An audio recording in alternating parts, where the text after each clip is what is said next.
I have lived a very uneventful life, and I prefer it to be that way. And that goes for medical things as well. There's been long stretches of my life where I don't see a doctor for like 2 years or something like that. But all of a sudden, in June 2015, my luck ran out. And I ended up seeing over 10 different doctors and other types of specialists. I ended up having 20 different appointments and lots of different procedures and stuff like that. I ended up not being able to drive, and I ended up having to go on a medical leave from work. And this all happened between June 2015 and the rest of that year. And today I'm going to tell you the story of what happened that year and why it was the worst year of my life.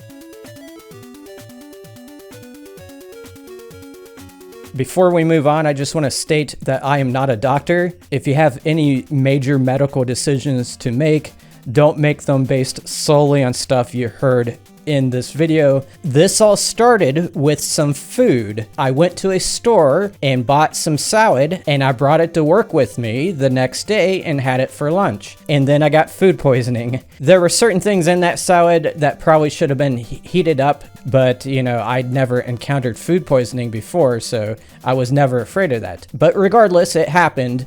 And I had vomiting and diarrhea over a long period of time. Sorry to be so detailed about it, but this is the heart of how this all got started. I actually was not able to eat for 36 hours, and I lost 10 pounds. I ended up going to urgent care, and they gave me some anti-nausea medicine. After a few days, though, I began going back to work again, and everything seemed as normal. But something else started to happen. As I was driving my car to and from work, I would go over an overpass, and I would get this fear of heights from being just a little bit off the ground in the car. And that wasn't normal to me. It felt like an automated fear. I wasn't thinking about heights until I got onto the bridge, and I'm like, oh my gosh, this is scary. This happened a few times. It also happened when I was taking a hike. I went over a footbridge. Suddenly, I just become stricken with fear of falling off. I'm like, something doesn't feel right. And also, when I was driving around and I stopped at a light, I would feel just a tiny bit of disorientation, and it kind of felt like I was still moving forward or something like that. It's kind of hard to explain. But things got worse from there. Those traffic light stops began to get even more intense, the feeling of movement. And I started to feel like anxiety with it too. Like I said before when I was talking about the bridge fear, it was like this automated anxiety. And this time it was at intersections. And there was one time at this intersection close to my house where I swear it felt like I was falling through the bottom of the car. I don't know how to explain that to somebody who's never felt it before, but that's what it felt like. It felt like there was a hole under the car and I was about to fall through it, or I was falling through it. And that's quite frightening when you're at an intersection with vehicles going in front of you. You don't want to lose your mind at an intersection. The fear of heights was still there. At work, if I would to go up to the end of like a balcony on the second floor and look over on the first floor, I felt this extreme fear. So the days went on. It was about a week and a half after the initial food poisoning, and things were getting worse for me. I was now starting to feel dizzy throughout the day, especially in the later half of days. And when I say dizzy, I don't mean like when somebody spins you and then they stop you and you're dizzy for a few minutes. It's just a feeling of disorientation and feeling like you're moving even when you're just sitting on the couch or something like that. This is a constant dizziness that goes on for hours. What comes with it is confusion. When you're like that, you can't concentrate. You're like this most of the time. So obviously this was starting to interfere with my work and my home life and everything else. Just when you're like that, you don't want to do anything else. And also there were certain things in my environment that were setting off dizzy spells, such as watching TV. Just seeing things move on the TV was causing me to be dizzy. Seeing a weird design on the carpet somewhere at work or something was causing me to be dizzy. I would have to turn away and go like this whenever I was exposed to that kind of stuff. Bit by bit, I was losing my ability to function in life. And it got so bad that about 2 weeks after my food poisoning, I had to go to the hospital because I didn't know what was going on. I thought maybe I was having a stroke or something. So went into the emergency room and they did a MRI of my brain and I believe my spinal cord as well. And they did not find any tumors and they did not find any stroke. So they told me they think that this is some kind of vestibular disorder. And I knew a little bit about the vestibular because when I was in college, I was studying psychology and we studied the parts of the inner ear and stuff like that. The emergency room was not going to do anything about that. So I decided to go see an ENT. I'd never seen an ENT before, ear, nose, and throat, but I figured since ear is in the title, you know, that's going to be a place to go for symptoms like this. So my first ENT appointment was July 9th. Things were still pretty bad. I remember waiting in the waiting room and it seemed like the walls were moving. I had to sit there like this in the waiting room. I kind of was thinking, oh my gosh, they're going to send me to the hospital because they see a guy in the waiting room who can't even like look straight at you or whatever. But they brought me back. They gave me a hearing test, which I aced. They said my hearing was perfect. They recommended something called an ENG test. And I came back later to have that done. And in that test, they do a lot of different things, but one of them is they spray water into your ears and they spray some cold water and then they spray some hot water and it makes you dizzy somehow because it hits some kind of nerve in there. And when you're dizzy, your eyes go like this or something and they measure it and they measure both sides. And what they're looking for is one side is different than the other side and how it reacts to the dizziness. For a lot of people, this kind of test would be very frightening. I was determined to find out what was going on with me, so I was willing to go through the frightfulness of it. But the test came back as being normal. They didn't find anything wrong. And I was so stunned and surprised by that. But regardless, the doctor who was treating me told me that I might have something called mal de embarque syndrome.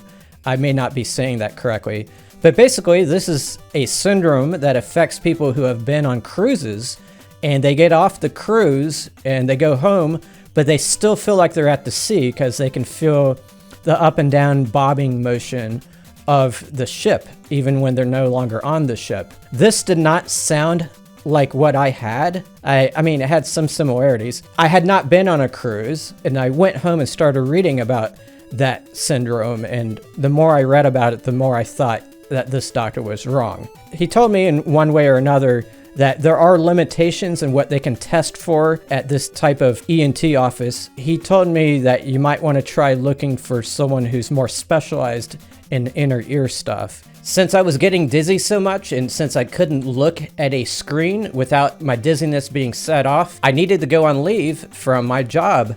And the problem with that is I didn't have a primary care physician, so I needed to find one. So I found one and I went to visit her and I had all these tremendous symptoms to tell her about, and she couldn't quite understand what I was going through with such a big magnitude of dizziness. She recommended I get tested for Lyme disease, which I did, and that came back negative. But during this period, I started to do more studying on my own about the inner workings of the inner ear. So, you know, I was looking at WebMD and YouTube and stuff like that. The first thing I came upon that was similar to what I had was something called vestibular neuritis. I'm probably saying that incorrectly, but basically this is inflammation of the inner ear. Another thing I kept coming across is something called BPPV. This is usually something that affects older people where a crystal gets loose in the fluid within the ear and that causes dizziness. And it can be fixed if you do a bunch of weird head positioning things. I learned these head positioning techniques and attempted to do them on my own. I did them over and over and over again and nothing worked. So I dove a little bit deeper. I got into message boards and stuff and started getting into a different population of people. In this particular population of people I was reading about have inner ear disorders that have not been resolved. They end up being permanently dizzy, some people, and they end up going through a lot of doctors, and the doctors have no ability to cure them, basically. Some people with these disabilities can't even go out at all. They stay in a room all day long or whatever. They can't work. They have trouble getting disability because they can't prove what's going on in their head and in their inner ear. I learned more about the types of doctors you should seek out if you have these kind of symptoms. In the meantime, my symptoms were becoming a little bit even more bizarre. I would just sit on the couch like this for hours, and my brain was just trying to make sense of the world. I called it a mind storm at the time. There were some times it felt like I was actually leaving my body. I'd be sitting on the couch, but it felt like my head was a balloon. It was like floating around. It's the best way I can describe it. I would also go to drink a glass of water or something, and I would have trouble lining it up with my mouth. I had to, like, I don't know, put my hand where my mouth was or something like that and just guide it. Another thing that would happen is I would misidentify sounds. The air conditioning would come on, and I would think it was the garbage truck pulling up outside. Very weird stuff. I also started to get a ringing in my ears, and I also felt like my ears had some fluid building up. And I actually ended up going to the hospital a second time because these symptoms were adding up so much, and I had not gotten any straight answers from the doctors I talked to so far. They kept me there for observation, but they didn't find anything. They did some blood work and stuff like that. So the hospital was kind of like the wrong place to go, so I should not have gone back. I started having heart palpitations. I started having hot flashes, believe it or not. And sometimes I would wake up in the middle of the night and have one or both of those symptoms. Another thing that happened in the middle of the night is that my knee, something went wrong with my knee. It felt like my lower leg disconnected from my upper leg, and I woke up in the middle of the night in intense pain, and I could not move the lower part of my leg.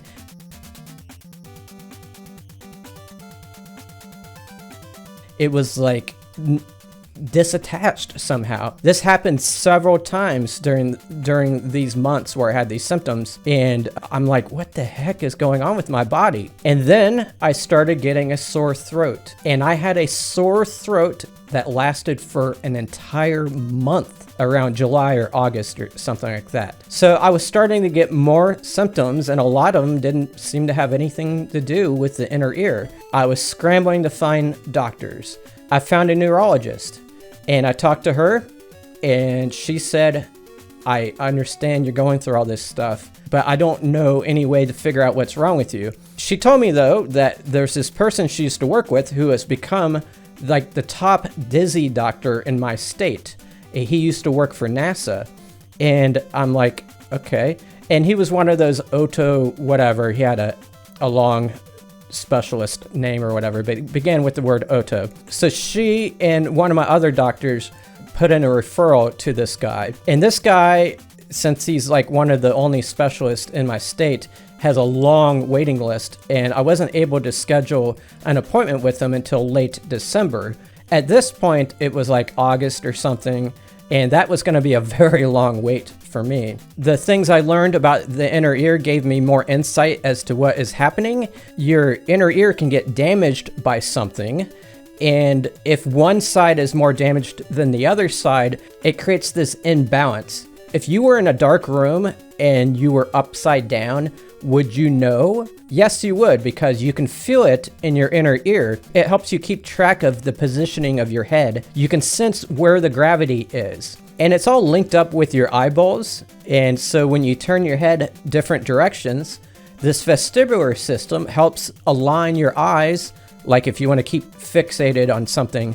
And what I've read is this somehow links up with some of the fear sections of your brain or something, so that people that have these disorders can have severe anxiety that goes along with them and makes the disorders worse. So in the meantime, I decided to take matters into my own hands. I started looking into vestibular rehabilitation exercises. Basically, these are exercises that involve the movement of your head and eyes. If you look on YouTube, there's a bunch of therapists who show how to do these exercises, and I started doing them in my spare time because I couldn't work and I was having trouble going out and driving, and I had some time between now and my next appointment. So I started doing those things. There's a lot of different variations in these exercises, and sometimes I added my own spin on things. And because I had read that if you had damaged your inner ear or had some type of loss or something like that,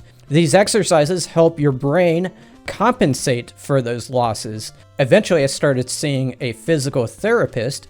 And sure enough, around the time I was doing these exercises in the weeks that followed, my symptoms began to decrease, and I started to feel much better as far as dizziness and stuff like that. I was starting to take a lot of walks, and during those walks, I would do those exercises as I walked. I would be taking a hike through the forest, and I would fixate on one plant or something and just shake my head as I'm walking. I probably looked like a lunatic as I was doing that.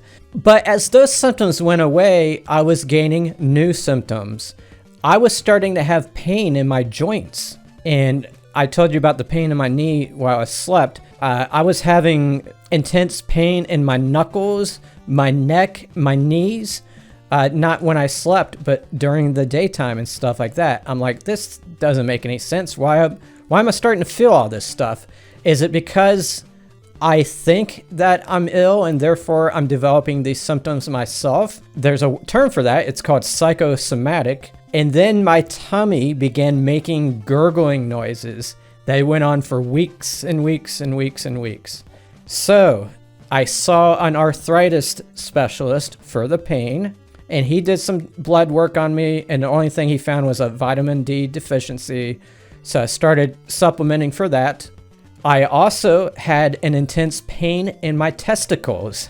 I don't mean to be graphic, but this is part of this story. As far as the pain down below, I saw a urologist who, after doing some tests on me, he said, you have a large amount of blood in your urine. He was concerned I might have prostate cancer, so he brought me back for another test where I don't want to describe this test, but let's just say it was painful.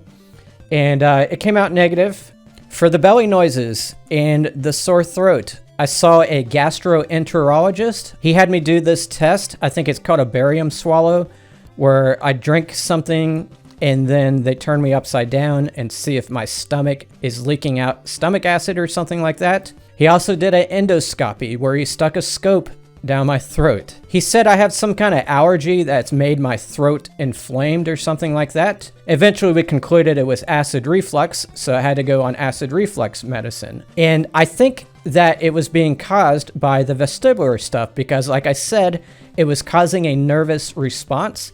And when you're nervous, you got more stomach acid or whatever. He also found a hernia in my stomach. It's called a hiatal hernia or hiatal hernia. I'm not sure how you say that. He also had me do a colonoscopy because I was having lower tract problems. I was diagnosed with Crohn's disease. He also said it could be ulcerative colitis or whatever. But basically, when they do a colonoscopy, they go through the large intestine, but they can't go into the small intestine. But when he peeked into the small intestine, he saw inflammation. So I was starting to get diagnoses for everything except for my ear problems. So I ended up being very depressed about things. In my mind, I thought, I had been damaged forever and I would forever feel dizziness symptoms, even though they were starting to go away. I still had dizziness. It was just on a lower level or whatever, but I was able to start going back to work. I had to lightly step my way into it. I remember the first time I went back to work, I only lasted an hour because I just got so tired. During all this, I had eye aches as well because my eyes would dart around, and this was especially apparent when I was trying to do my work. But I eventually saw that dizzy doctor in November 2015. It was originally scheduled for December, but they had moved it up because they had saw that I had 2 referrals from 2 different doctors. So they thought maybe something was, I was a bad case. And he did not disappoint. Within 2 minutes of him coming into the room, he noticed that I had a head tilt. I don't remember which way it was or whatever, but he said, I can tell that your head is crooked. He had me do some things to further prove it, but yeah, he noticed that right away.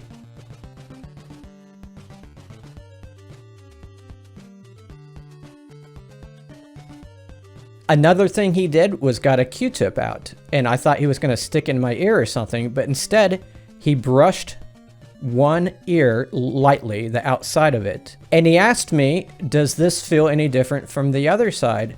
And he brushed that side as well. I said, yes, I can definitely not feel it as much on my right ear. From that, he concluded that I had nerve damage on the right side of my head, including the stuff that's inside my ear. He said it's hard to know for sure with these things because we can't get in there unless you're already dead and we do a post-mortem on you and look at your ear. We might be able to tell some things from that. But he said it's hard to tell, but based on everything you told me and everything I found out from examining you just now, he was certain that it was nerve damage. He didn't quite know the cause, but his theory was that it was a herpes virus. But just so you know, more than half of the people in the US have some form of herpes in their bodies. There's different ones. There's ones that are sexually transmitted, and then there's one that's kind of in the upper head and the tongue and stuff like that. And as it turned out, when I had that food poisoning, I did get a sore on the side of my tongue. So what happens with the herpes virus, and keep in mind, I am not a doctor, this is just my understanding. The herpes virus is usually kept at bay by your body's own immune system. It's basically kept in jail. It's still there. The immune system cannot get rid of the herpes, but the herpes kind of sits vacant within the cells of your body. However, when you have a major illness and your body's immune system has to go fight somewhere else against some virus or bacteria, the herpes can become active and it starts wrecking the nerves. It can manifest in a lot of different ways. A lot of people get the blisters on their tongue or whatever. But he said in some cases, people can have herpes inside their ear. They have detected it through research on cadavers. He thinks that from getting the food poisoning, this caused an immune response, which freed the herpes, which caused the damage. And I was like, wow, that's quite a story. I'm glad I got some answers. He sent me to get tested in his own type of lab. They had a closet, basically, with a specialized chair inside of it. They put you in this chair and they close the door to the closet. There was no light in there. And then they start spinning the chair in various directions. The seat that I was in had controllers, basically. And occasionally, after spinning me a certain direction, they would ask me to do things like move one dot so that it's straight with the other dot or something like that. One of them was called a vertical line test, and that's where they tilt you backward, and you had to straighten up lines even though you had no point of reference. You're basically floating in space in there.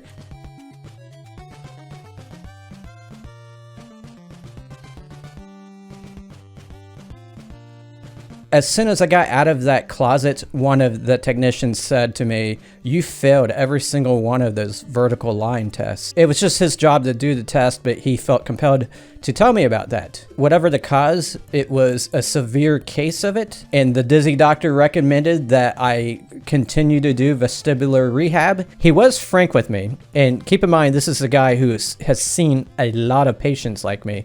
He said that I would be dizzy every day for the rest of my life. And I asked him, I'm like, okay, what's the one piece of advice you give me though? He's like, make yourself dizzy, get yourself accustomed to being dizzy.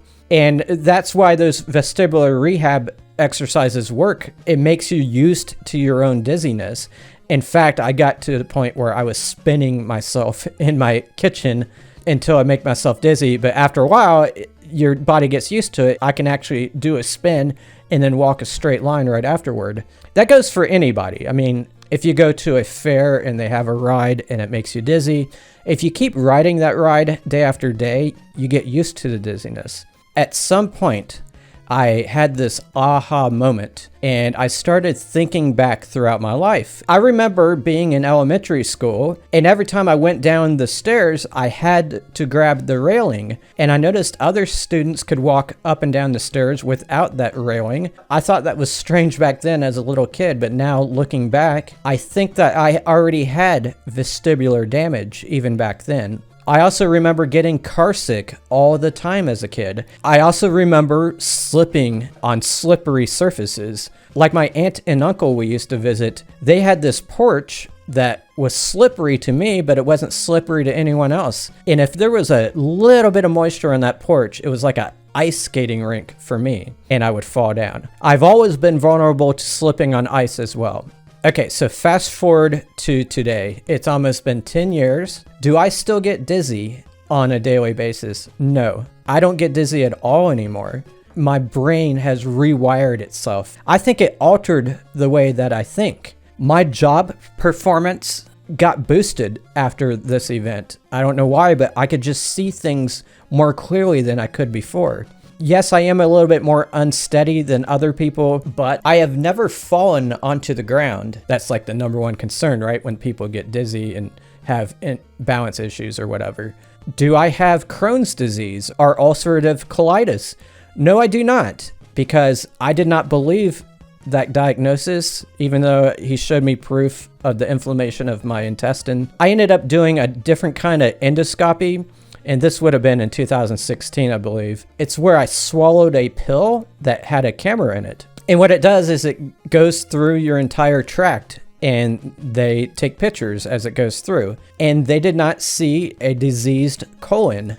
Do I still have acid reflux? Yes, I do. Do I still have a hernia in my stomach? Yes, I do, and it's probably going to get bigger as I age. Do I still have arthritic inflammation or anything like that? No, I don't. I have read that there's something called reactive arthritis, and you can get it after your body has defeated a virus or bacteria infection or something like that. They think it's because the dead bodies of these microorganisms are floating around your body and they get caught in between your bones or something, and that causes arthritis or whatever. So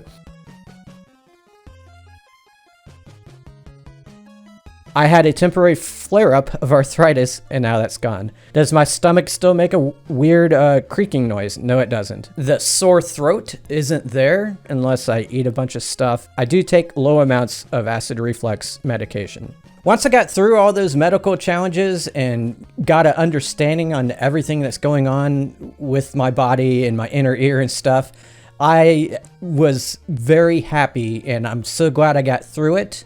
Occasionally, I still feel the dizziness trying to come back, and when it does, I just start doing those exercises again. So it either goes away on its own, or it's because I do the exercises. So those kind of things I'm probably going to have to do for the rest of my life, unless they come up with some new treatment like an implant for the inner ear or something like that. But I don't think they're close to doing that.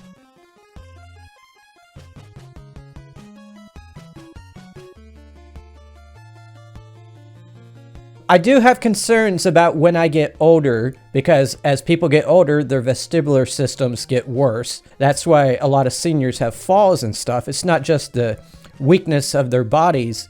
It's because they're more unsteady because their balance isn't as good. I think I might have a challenging time when I get older, and, will I still be able to live in a house that has stairs and stuff like that? But we'll see. If I keep doing those exercises, I can keep my vestibular system as strong as it can get, and, keep my balance up to date.